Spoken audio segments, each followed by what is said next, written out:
મહેશભાઈ, સવારે ઓફકોર્સ એક સારું આપણે લિસ્ટિંગ અહીંયા આવતા જોયું.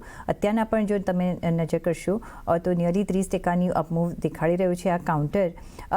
260ની આસપાસ આ કાઉન્ટર કામકાજ કરી રહ્યું છે. હવે જે સવાલ આવ્યો છે અમને ઇન્સ્ટાગ્રામ પર સવાલ આવ્યો છે સાક્ષી રાણાનો.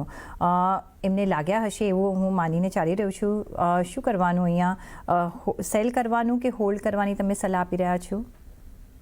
देखो तो ललिता ज्वेलरी में अगर जो है तो 11 ने करीब पी में आईपीओ આવ્યો और साउथ में जो तो एक सारी मतलब प्रेजेंस છે. મારા હિસાબથી અગર તમારે અલોટમેન્ટ થયો તો પાર્સલ પ્રોફિટ વર્કિંગ એ લેવલ થી કરી શકે છે, પાર્સલ હોલ્ડ કરી શકે છે. ટેકનિકલ સેટઅપ તો અત્યારે મળી નથી શકતો, બટ ફંડામેન્ટલી કાઉન્ટર ઠીક છે. થોડી બહુત ઓર અપસાઇડ આપણે જોવા મળી શકે છે.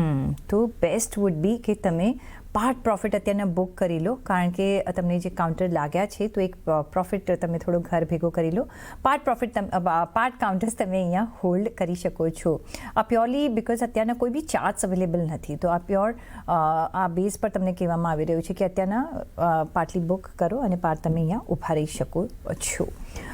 સાથે જ દીપક પટેલ અમદાવાદથી આપણી સાથે જોડાઈ ગયા છે. જી સર, સવાલ પૂછો આપનો. Yes madam, Tata motor passenger vehicle buy કરેલ છે 4500 શેર 300